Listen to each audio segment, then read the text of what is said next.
Hello students, मैं Abhishek Kumar, computer teacher, Saraswati Vidya मंदिर, Saraswati Nagar, ring भान, भवदेवपुर, सीतामढ़ी में आप सभी का कंप्यूटर के ऑनलाइन क्लासेज में स्वागत करता हूं।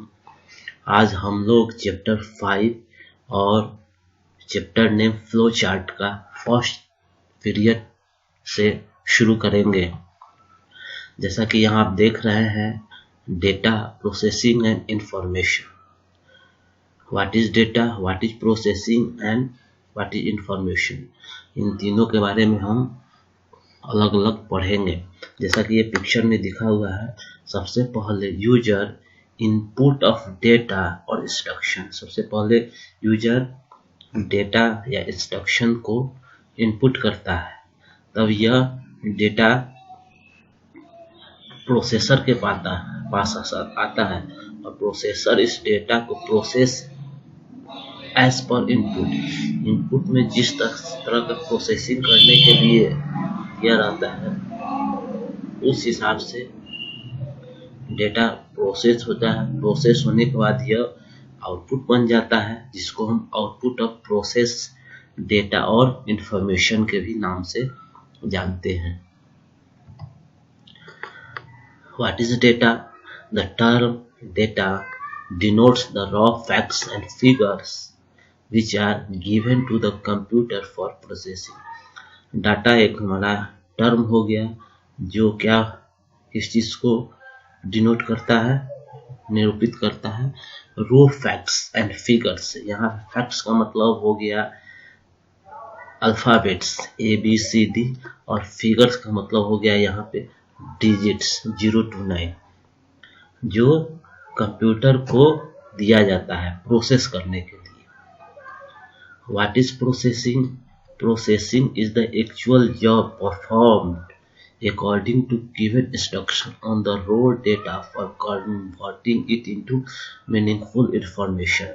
यूजर कंप्यूटर को डेटा एज ए इनपुट देता है, फिर वो डेटा को कंप्यूटर एज ए इनपुट उसको प्रोसेस करता है, और जो इनपुट डेटा को जो कंप्यूटर प्रोसेस करता है, वही प्रोसेसिंग को हम क्या करता है वह converting it into meaningful information.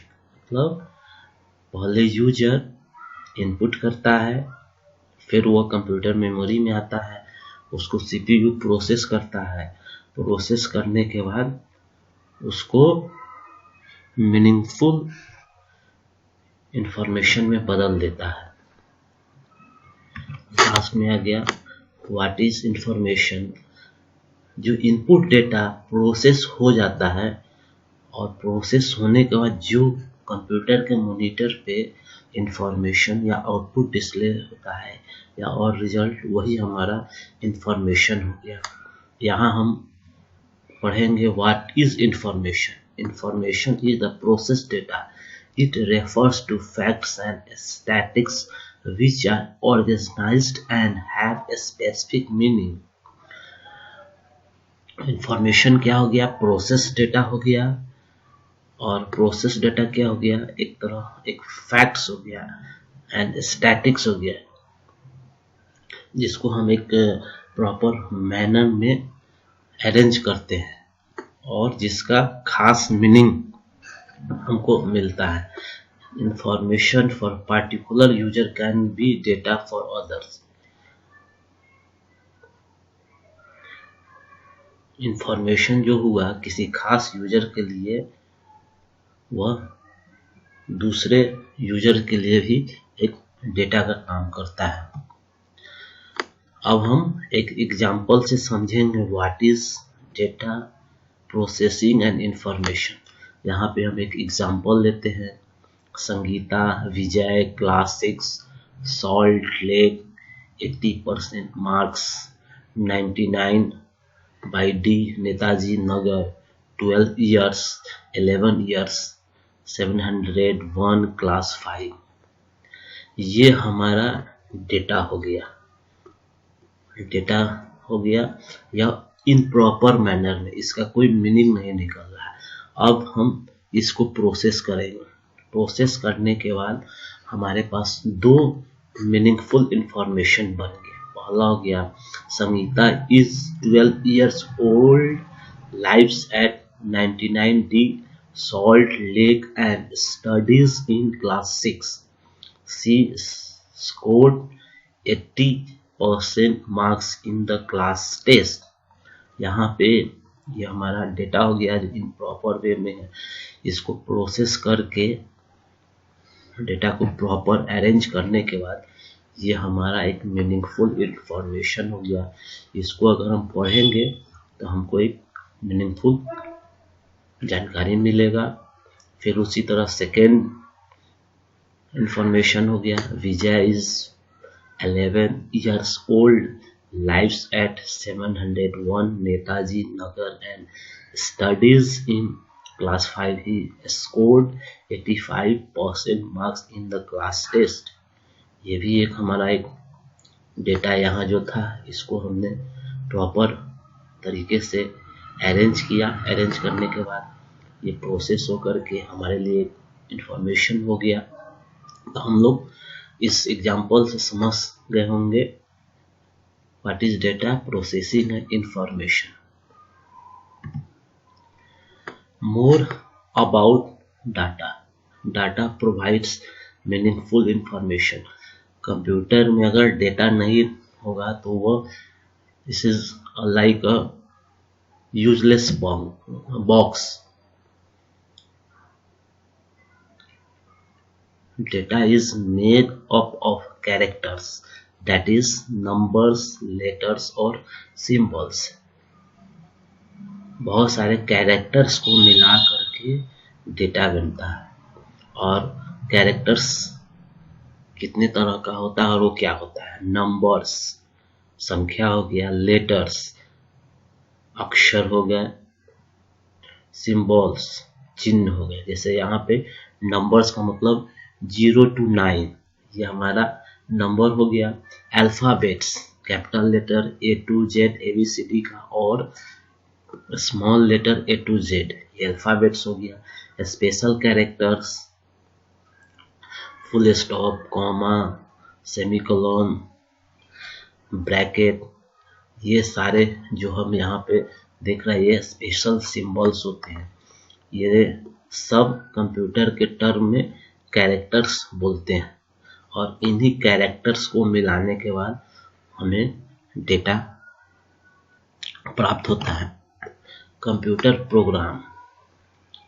अब हम लोग कंप्यूटर प्रोग्राम के बारे में पढ़ेंगे। What is computer program? इसके पहले चैप्टर में हम लोगों ने प्रोग्राम के बारे में पढ़ा है, लेकिन इसमें हम कुछ विशेष जानेंगे।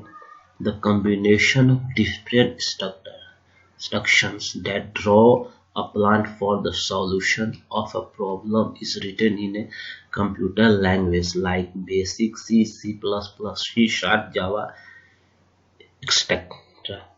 is termed as a program.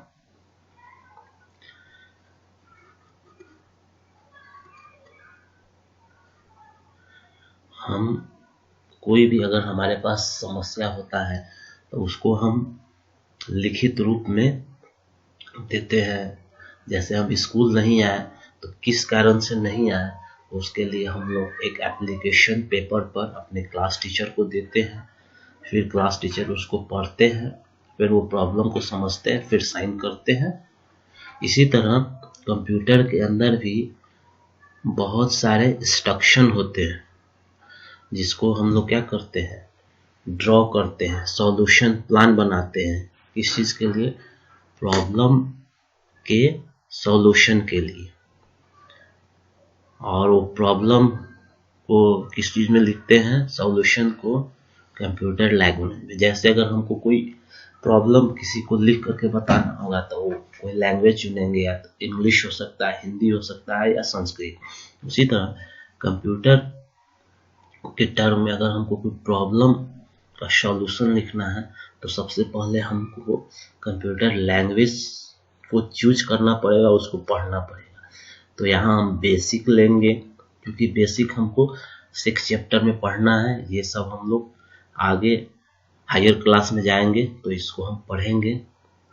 Term as a programme, इसी को प्रोग्राम बोलते हैं। मतलब कोई कंप्यूटर लैंग्वेज, यहाँ पे बेसिक हो गया, बेसिक लैंग्वेज के हेल्प से हम इंस्ट्रक्शन लिखेंगे। उस इंस्ट्रक्शन में कंप्यूटर को सॉल्यूशन बताएंगे और वो जो इंस्ट्रक्शन होगा set of instruction that is called as a program, उस प्रोग्राम की हेल्प से हम अपना सॉल्यूशन निकालेंगे। Program is written and executed in different steps. एक प्रोग्राम को छोटे छोटे या अलग अलग स्टेप्स में लिखते हैं और उसको एग्जीक्यूट करते हैं। Each stage involved is written in order of sequence. This can be broadly identified as algorithm, flowchart, coding of program. हमारा चैप्टर का नाम फ्लो चार्ट है, लेकिन एल्गोरिथम के बारे में 5th क्लास में बताया गया था। जो नहीं जानते हैं उसके बारे में हम फिर से बता देंगे। व्हाट इज एल्गोरिथम और flow chart, coding of program. Computer program, अगर कोई भी हमको प्रोग्राम लिखना होता है तो उससे पहले इतने सारे स्टेप्स को हम फॉलो करते हैं, तब उसके बाद हमारा प्रोग्राम लिखाता है, तब बाद में हमको लास्ट में आउटपुट और रिजल्ट मिलता है।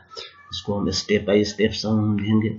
आइडेंटिफिकेशन ऑफ प्रॉब्लम, सबसे पहले अगर हमको कंप्यूटर से कोई काम लेना है या कोई प्रोग्राम बनाना है तो वो किस चीज़ का प्रोग्राम होगा, उसका प्रॉब्लम हम पहले आइडेंटिफाई करेंगे, फिर उसका एल्गोरिथम लिखेंगे, फिर उसका फ्लो चार्ट बनाएंगे, फिर उसका कोडिंग ऑफ प्रोग्राम, उसका प्रोग्राम लिखेंगे कंप्यूटर लैंग्वेज के हेल्प से, लाइक बेसिक लैंग्वेज का इस्तेमाल करके। फिर उसके बाद कंप्यूटर यूजर उसमें डेटा इनपुट करेगा। डेटा इनपुट होने के बाद वो प्रोसेस होगा। प्रोसेस हो जाने के बाद वो आउटपुट हो जाएगा या रिजल्ट हो जाएगा, या अभी हम उसको इस चैप्टर में इंफॉर्मेशन के भी नाम से जानते हैं, वो इंफॉर्मेशन हमारा मिल जाएगा। अब हमारा पहला हो गया ये, what is an algorithm. An algorithm is a paper work. सबसे पहले एल्गोरिथम क्या होता है, एक पेपर वर्क होता है। एक पेपर हम लेते हैं, उस पे हम एल्गोरिथम इंग्लिश लैंग्वेज के हेल्प से स्टेप बाय स्टेप हम लिखते हैं।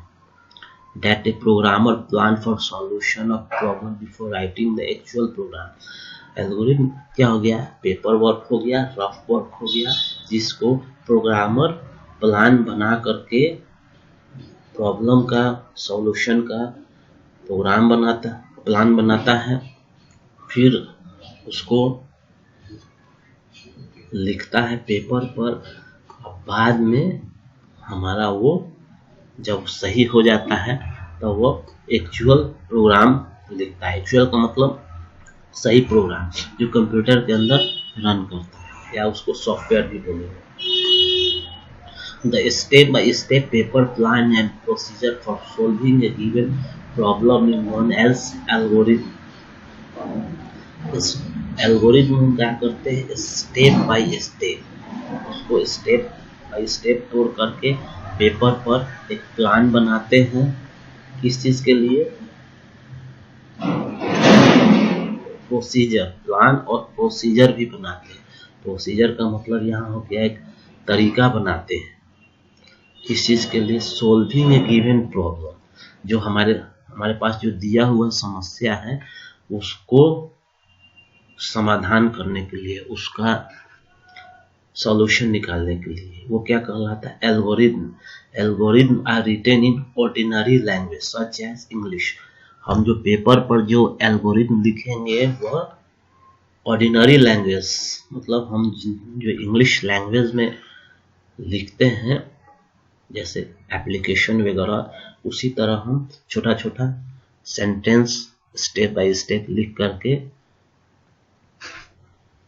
उसको हम एल्गोरिथम बनाते हैं।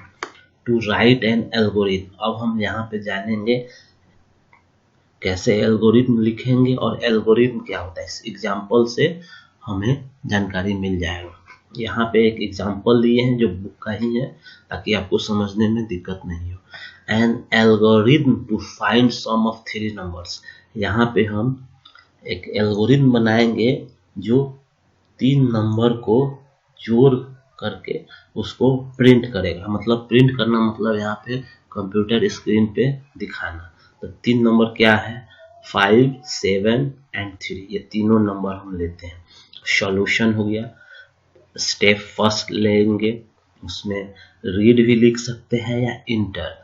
फर्स्ट नंबर लिए से यहाँ पे 5 मान लिए। फिर स्टेप 2 में रीड और इनपुट, इन दोनों में से कोई एक वर्ड हम ले सकते हैं। सेकेंड नंबर से 7, सेकेंड नंबर हमने 7 मान लिया। स्टेप थर्ड रीड और इंटर थर्ड नंबर से 3, यहाँ पे तीसरा नंबर हमारा 3 हो गया। Step 4 add the 3 entered number and store it in a variable called as sum। ये तीनों नंबर को हम लोग जोड़ेंगे, 5, 7 और 3। जोड़ने के बाद क्या हो जाएगा, 7, 5, 12 और 3 15 हो जाएगा। इस 15 को हम एक वेरिएबल लेंगे सम नाम का, उसमें हम उसको स्टोर कर देंगे। मतलब सम नाम का एक वेरिएबल हो गया जो कंप्यूटर मेमोरी में जगह बनाएगा। अब ये तीनों नंबर को जोड़ने के बाद हमारा सम 15 होगा। सम इक्वल टू 15, मतलब यहाँ पे क्या हो जाएगा, सम मेमोरी एड्रेस हो गया जहाँ पे ये 3 नंबर का जोड़ वहाँ पे स्टोर है। अब क्या करेंगे हम, print the value of sum. Sum print कर देंगे तो सम में जो वैल्यू क्या स्टोर है 15 वो प्रिंट हो जाएगा। मतलब वो एज ए आउटपुट हमें डिस्प्ले